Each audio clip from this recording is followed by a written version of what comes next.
téléspectateurs yu Sénégal c'est ñu ngi leen nuyu di leen ziar di leen jaajëfal gis ngeen nag boo leen gisee ambiance bi sama ginnaaw ngeen xam ne tey dañoo ñëw fi bërëb bi nga xamante ne ñu ngi si Technopole Pikine ñëw fekk fi nag ay ndaw après ndogu nag fii la Technopole nii lay mel gars yi dañuy ñëw waxtaan xam nga entraîner surtout parce que daanañu di faral lu ni mel fii nii jigéen góor mag ndaw ñëpp a ngi si biir mais nag ñu ngi toog xawal benn coach bi nga xamante ne moom moo yor bile groupe donc nag moom dañuy bàyyi rek mu nuyoog mbokk téléspectateurs yi laata la ñu di si waxtaan coach ñu ngi lay nuyu. waaw ñu ngi lay sant bu baax a baax di la ziar bu baax. tur bi naka la. El Hadj Diouf. El Hadj Diouf dañoo ñëw tey fii si Technopole fekk leen fi ak mbooloo bu takku lu ni mel duñ daanuñu di ko faral di gis nañ ne si weeru koor gi lay faral di am. waaw c'est vrai mais ñun nag vraiment yàgg nañ fi quoi comprends def nañ fi presque 1 an 2 mois comprends dañuy liggéey muy koor bu dul koor comprends chaque jour dañuy liggéey lundi au vendredi comprends mais koor gi vraiment ci la nit ñi di gën a génn comprends ci la nit ñi di gën a génn parce que tamit nit ñi dañuy soxla sport ci koor gi am ñoo xam ne si at benn koor la ci koor gi la ñuy entraîné comprends mais nag vraiment ñu ngi ko jaarale yoon parce que ku ci ne li war ci yow ñu ngi koy def waaw fitness bi dañ leen koy def jox ba mu mat sëkk en plus ñu liggéey leen flexion liggéey leen abdos liggéey leen appui avant defal leen gainage bu ñu paree defal leen étirement bu jaar yoon. dañ fay gis tranche d'âge bu différent lañ fay gis góor ñi jigéen ñi surtout dañoo ñëw en masse si li nga xamante ne mooy si entraînement yi. waaw li waral loolu mooy ñun nekkuñ ci salle ci espace public lañ nekk comprendre pour nga catégorie nit ñi da ngay xaw a jafe parce que duñ ko bëgg sax mais parfois da ngay gis xale yi ñëw dugg mais mënoo ci dara comprendre mais nag ñun ñuy dóor la plupart am na fa am fu ñu fa yeggee xale yëpp rocceeku parce que dootuñu moo dem quoi comprendre waaw looloo tax différence d'âge bi quoi. léegi dañuy gis ne xam nga weeru koor nit ñi bu ñu dogoo ba pare c'est la ñuy gën a profité dem di entraîner ji parce que guddi gi macha allah dañuy bëgg digérer et tout mais dafa am ñi nga xamante ne xamuñu ana naka la ñuy wax a entraîner yan façon entraînement lañ def si dee weeru koor la. waaw bu dee weeru koor man à chaque fois mooy bii koor gi waaj commencé ñun coach yi dañuy gisante suñu biir maa ngi copain bi gisante nañu ma expliqué ko ma ne ko koor gaa ngi ñëw xam nañ ne fii day bloqué mais nag lu ñu daan dóor avant koor ak lu ñuy dóor koor du bokk parce que tamit ku woor ba ngoon. li nga daan dóor rythme bi nga daan dóor avant koor non doo ko jox bu doon 100 da nga koy jox 50 comprends bu dul koor dañuy liggéey 2 heures temps mais koor gi lu mu dee daañu liggéey benn 1 heure 30 minutes wala 1 heure temps mais après bu ñuy fitness bi mooy 10 rek mais après flexion yi la ñuy jël def ci presque benn 15 minutes wala 10 minutes dugg ci appui avant dugg ci abdos bi defar biir ba mu baax dugg ci yëg appui avant bi am ci presque benn 70. dugg ci gainage bu ñu paree. est-ce que abdominaux yooyu nga naan defar biir bi est-ce que du sonal nit ki buy war si ëllëg si. non du ko def dara parce que. mooy avantage bi. waaw avantage abdo avantage dafa bari solo parce que abdo science la boo xam ne si boo koy def day dégraisser sa biir bi da koy toj comprends te da lay may est-ce que xam nga ne kii def abdo mu ëpp appétit bu ñu ko joxee plat lu mu mën a toll mën na ko lekk parce que boo tiimee ñam. da nga koy lekk ndox lu ñu la jox da nga koy naan te ñaar yooyu ñoo ko bësee surtout ndox. te abdo yi góor ak jigéen mën nañu ko def. waaw abdo. jigéen ñi sama genre yi ñemewuñ ko def. waaw abdo la plupart damay wax ji góor ñi moo nañu ko war a def parce que abdo moom sport la boo xam ne mooy nit bu ñu doon sport bu doon xol la dañ naan abdo mooy xol bi boo ko amul doo mënoo def benn science mais boo ko amee sport boo bëgg mën nga ko def sa abdo bu dee jigéen nag man damay wax jigéen ñi la plupart abdo boo leen koy def bu ma doon def góor yi 20. damay def jigéen mu def 5 wala 10 comprends mais jigéen mën na ko def parce que day dégraisser biir mais nag bu mu ëpp quoi na yem tuuti. d'accord léegi jigéen ñi yan façon entraînement la ñuy faral di gën di def parce que gis nañ ne jigéen dañoo bëgg ay forme yu génn dañoo bëgg ay kii daal xam nga ay affaire. waaw à chaque fois dañ ci am doo si am ay cas aussi. waaw wax nga dëgg yàlla xam na ma koy am à chaque fois parce que jigéen day ñëw ne la dama bëgg dégraisser wu dama bëgg am fesse comprendre dama bëgg ansi génn dañ la koy wax. yan façon entraînement nga leen di recommander. waaw li ma leen di réclamer mooy à chaque fois dama leen commencé defal leen physique avant dara xam nga entraînement xol bi mooy physique da ngay daw ba pare daw bi am coffre waaw ba defar cardio bi comprends ba pare ñu defal mollets yi defar ko ba mu baax fu nga si doo ko yëg ci kaw entraînement dafa am yoon yëg ci kaw defar cuisse defar comprendre génnee fes yi mais jigéen ñi la plupart dañuy bëgg def flexion la plupart squat comprend dañ ko bu ko defee. jigéen ñi bëgg nañ squat lool. dañ leen koy def loo parce que ñoom à chaque fois loolu la ñuy proposé naan dama bëgg as wala dama bëgg ay fes comprend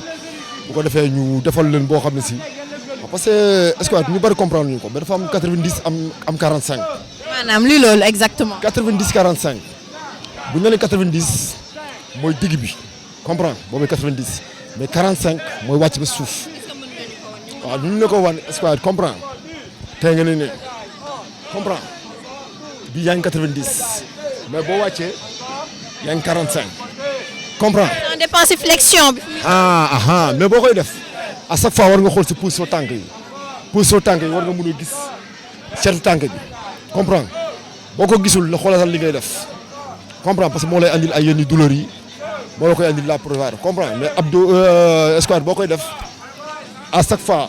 tànk yi war ngaa gis seetu tànk yi comprend mais def squat tànk yi du jub wala tànk yi nga defee ko façon boo xam ne si nekkul en position mën na la andil ay douleurs yoo xam ne si doo comprendre. ay douleurs musculaires. moo tax il faut que coach yi tamit ñoom ñuy expliquer sa éléments yi comprendre ñu xam sport lu mu doon. mais aussi ñi nga xamante ne dañuy ñëw di entraîner bénévolement comme ça duñu dem ñëw si yéen yi nga xam ne ay coach ngeen seen xam-xam dafa màcc ci wàll wi ñoom dañuy ñëw surtout footballeurs yi surtout dañuy daw ba ñàkk ñëw toog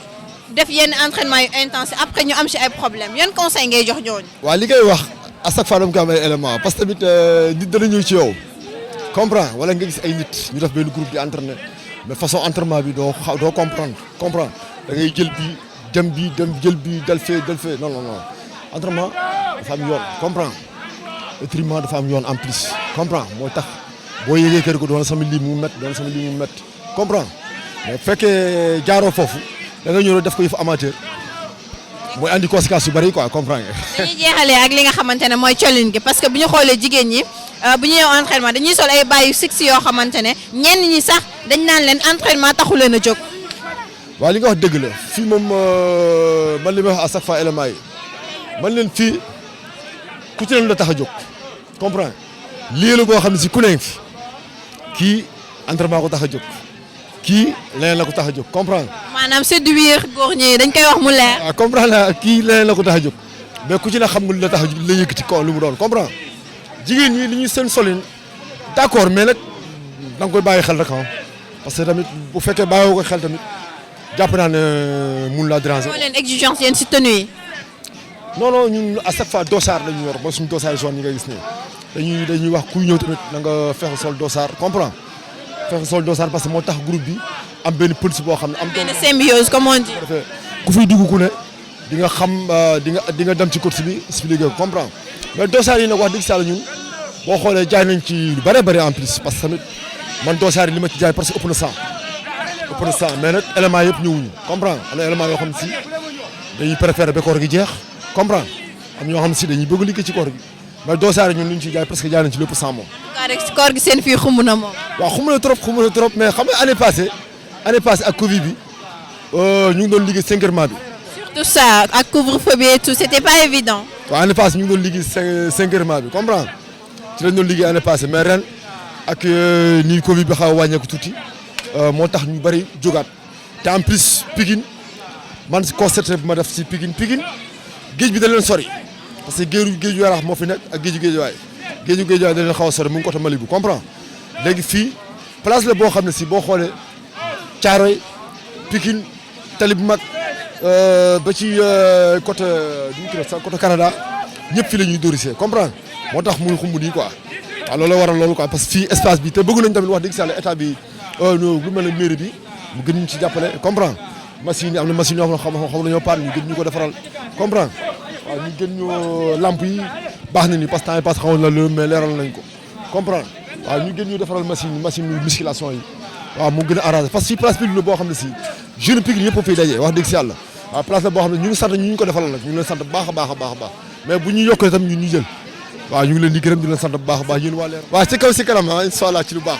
c'est un plaisir vraiment waxtaan ak yow si li nga xamante ne mooy situation bi parce que aussi da ciy baax ñi nga xamante ne seen xam-xam màcc na ci wàll wi saa su nekk ñoom ñuy wax li nga xamante ne moom moo xam loolu la ñu xam si wàllum sport donc ñu ngi lay jaajëfal bu baax coach Diouf. ok merci soxna jaajëf ak. voilà amis téléspectateurs nag ki ngeen gisoon moo nekk ki nga xamante ne mooy coach Diouf donc nag ñu ngi fi ak ki nga xamante ne mooy Awa moom itam mu ngi fii nekk si staff bi bokk fii moom itam di def li nga xamante ne mooy sport en tant que femme dinañ waxtaan ak moom lan moo tax lu ni mel donc laataa loolu yëpp nag dañ koy bàyyi mu nuyoo ko mbokk téléspectateurs yi Awa ñu ngi lay nuyu. ça maa ngi leen di fay. ça a été un plaisir vraiment ñu ñëw jàkkaarloo yow ñëw fii si fu wàllum nga xamante ne bërëb bi nga xam ne dañu ciy waxtaan mu nekk place publique. koor gi jot guddi gi jigéen ñi dañuy faral di gën a ñëw en tant que femme tey jii day baax bu ñëwee fekk leen jigéen yow nga représenté ñi nga xamante ñooy jigéen ñi donc tey déjà balaa laataa maa commencé lan moo tax nga ñëw préféré di entraîner ci heure bi. en fait maa ngi nuyu ñëpp ñuy seetaan ak yéen mi déplacé wu def seen ko ñëw fii ñun nag dañoo ñëw fii entraînement wu te encore dafa baax ci santé nga reer pare comme guddiment bi nii même bu dee weeru koor bi sax. même bu dee du weeru koor bi sax ñun dañoo tàmm ñëw fi di entraîné wu boobu ay 17h la ñuy kii ba 20h waaye léegi ko weeru koor lañ nekk moo tax dañoo préféré bu ñu ndogoo ba pare gars yi ñëw fii. donc sportive nga. waaw man sportive. ñemewu ma la de.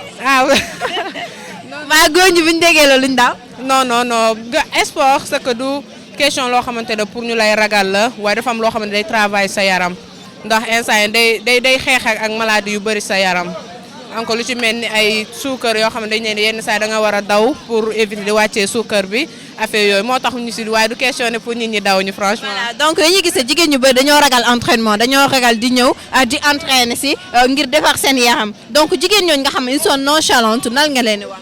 en fait gars yi dañoo xamut waaye man mii sax noonu laa meloon du ma noonu nangu dugg entraînement mais bi ma demee ba xam lu ci entraînement dama koo jàpp entraînement du question de leneen. day defar sa yaram en même temps day xeex ak maladie yu bëri day tax sa nga tamit am lu bëri loo xamante ne da koy def sa yaram. yaa ngi wax sa mbokk jigéen sama genre yi ñuy yëngal seen yaram. waaw comme seen wàññi graisse bi tuuti. waaw wàññi graisse bi tamit xam nga yenn poids yi day andi maladie yu bëri seen yaram surtout léegi maladie yi dañoo bëri. te dañuy andi tayal sax comme. waaw dañuy andi tayal yaram bu bëri bi encore foog ñu dem di wàññi graisse yi affaire yooyu en tant que yaa ngi sport moom boo koy def day am lu bëri loo xamante day wàññeeku ci yow. voilà donc dafa am benn question moo la bëggoon laaj à travers Sénégal 7 ak reportage bi ñuy def dañoo gis jigéen ñu bari koor gi bu jotee dañuy am opportunité di génn guddi gi parce que amaana tëj bi ñu leen doon tëj dafay ubbeeku ba tellement dañu si profité donc ñu si ëpp dañuy am colin bi nga xamante ne colin bu doy waar la li ñuy sol lu sexy ba pare teg si itam di sol li nga xamante ne mooy yëre yoo xamante ne tey nit ki da lay gis rek xelam day nekk si yow ñooñu ñu bëri dañ naan leen sport andiwu leen mais dañuy ñëw pour séduire li nga xamante ne mooy xale góor yi fi nekk loolu ñooñu jigéen yooyu lan nga leen di wax. waa xam nga endroit boo dem moom am na ñoo xamante ne dañ koy mbubboo am ñoo xamante ne lu tax a ñëw ci benn endroit moom da nga koo war a def mais xam nga jigéen ñi moom sama mbokk jigéen ñi mooy loolu dafa doy waar am ñoo xamante ne dañuy woote sport la ñuy jógee am ñoo xamante ne loolu taxu leen jóg dañuy ñëw fii pour séduire xëcc ñeneen ñi nit bu nekk daal xalaatam waaye ñun moom pour liggéey suñu yaram mooy ku ñëw pour liggéey ak ku ñëw ku liggéey moom boo gisee. te góor bu ñëw fii pour entraîner boo gisee genre yooyu nga daw. waaw. loolu nga leen di wax. waaw am na ñoo xam ne dafa mel ni comme góor ak jigéen am na góor yoo xamante ne dañuy déplacé wu uniquement tamit pour ñëw fii di toog di séduire comme jigéen ñi léegi lu jigéen ñi def rek góor yaa ngi koy def franchement man loolu laa jàpp. ñu ngi lay jaajëfal. ok merci beaucoup. c'est un plaisir vraiment. ok merci beaucoup merci.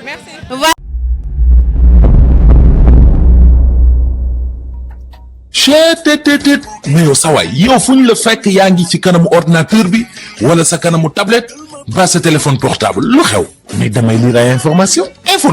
waaw xoolal boo bëgg am ay information yu leer nañ et en temps réel duggal ci www.senegal7.com ay information yu wóor man de maa ngi application Sénégal 7 lépp lu xew dama koy jot ci sama téléphone ci tàng bi te nag application Sénégal 7 am ko yomb na da ngay dugg ci Play Store wala Apple Store nga télécharge ko rek xam li xew ci réew mi ak la xew ci bitim réew te nag dara du la ci umpu. Vous voulez des informations en temps réel? Cliquez sur www.senegal7.com. Sénégal 7, le roi de l'information en temps réel.